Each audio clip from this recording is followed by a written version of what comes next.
여기는 목포, 전남의 제1도시로 꼽히죠. 그런데 면적은? 약 51.62제곱킬로미터, 광주광역시의 동구와 맞먹는 정도로 작은 도시입니다. 도시 면적이 좁으면 그만큼 개발할 수 있는 범위도 작아질 수밖에 없잖아요. 그래서 목포시는 예전부터 이웃지역 무안군과 통합하려고 했지만 번번이 실패했습니다. 현재 목포시는 신안군과 통합하려고 힘을 기울이고 있는데요. 목포시장이 내건 조건이 꽤나 파격적입니다. 명칭과 청사 모두 신안군에 내주겠다고 한 건데요. 목포는 왜 이렇게까지 도시 통합에 사활을 거는 걸까요? 우선 이곳의 지리적 특성을 살펴볼까요? 항구 도시인 목포와 육지로 연결된 곳이 무안군이고요. 바다로 연결된 도서 부분이 신안군입니다. 이렇게 세 지역을 통틀어 전남 서부의 무안반도라 부르고요. 그렇다 보니 실제로 이 세 지역들은 생활권으로 묶여 있는 겁니다. 오랫동안 신안하고 목포는 사실상 한 몸이었어요. 또 그동안 독립된 군 단위 자치단체이면서도 사실은 군청이라든지 교육청 이런 대부분의 행정기관들이 그동안 목포에 있었습니다. 그래서 오랫동안 이제 신안 주민들하고 목포 시민들하고는 서로 다른 사람들이다라고 하는 그런 감정이 없었는데 이게 점점 자치단체가 분화하다 보니까 좀 불편해진 측면들이 있어요. 전남도청이 무안에 자리 잡고 일부 행정기관들이 섬으로 이주하면서 자연스레 목포 중심의 활동 반경도 줄어들게 됩니다. 그래서 목포는 꾸준히 인근 지역들과 합치려고 한 거고요. 목포시는 두 지자체를 통합할 경우 약 1조 9천억 원에 이르는 경제적 파급 효과와 고용 창출, 그리고 연간 2천만 명에 달하는 관광객이 증가할 것으로 내다보고 있는데요. 작은 군 입장에서는 큰 도시와 통합해 이런 시너지 효과를 내는 것이 좋지 않겠냐고요?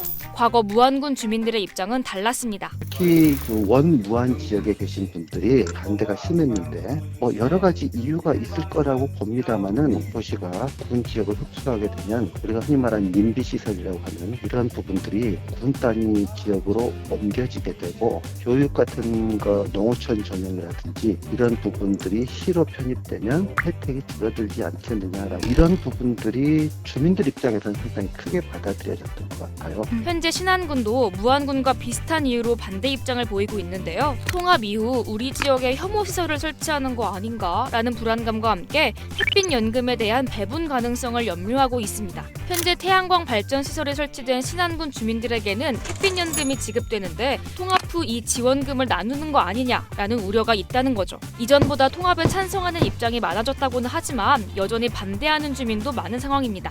하지만 목포시 쉽게 물러나지 않을 것으로 보입니다. 이번 통합에 사활을 걸었다고 해도 무방하거든요. 앞서 말했듯 목포시는 통합시 명칭은 물론 통합 청사 또한 신안군의 의견에 따르는 등 최대한 신안군 편의를 맞추겠다는 입장을 보이고 있죠.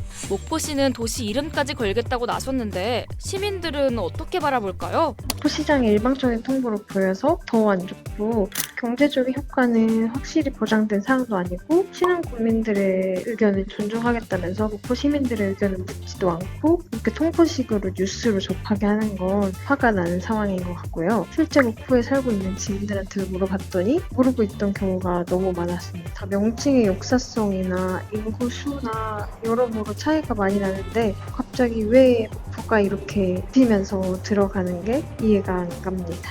목포 시민과 신안 군민 등 여러 이해관계가 얽혀 있어 아직 쉽지만은 않아 보이는데요. 그런데도 목포시가 이번 7번째 통합 추진에 더욱 가세하는 이유 중 하나, 바로 인구 소멸 문제 때문입니다. 최근 10년간 목포시의 인구는 24만 명에서 21만 명으로, 신안군의 인구는 4만 명에서 3만 명으로 계속해 줄어들고 있죠. 목포는 전남 제1도시라는 명성을 잃은 지 오래고 신안은 소멸까지 걱정해야 하는 상황이 된 겁니다. 특히 인구 소멸이라고 하는 부분들은 예상을 뛰어넘게 빠른 속도로 진행이 되고 있고요. 처음으로만 이루어진 이런 조그만 자치단체가 스스로 경쟁력을 창출하기에는 사실 매우 힘든 부분들이 있을 겁니다. 그간의 통합 시도들과는 다르게 뚜렷한 진전을 보인다는 이번 목포 신안 통합 계획. 현재 위원회는 2026년 7월 통합을 목표로 하고 있는데요. 아직 시, 군, 의회의 의결, 공식 통합 추진이 구성, 주민투표 등 넘어야 할 산이 많습니다. 지역 통합 문제, 여러분은 어떻게 생각하시나요? 다양한 의견을 댓글로 알려주세요.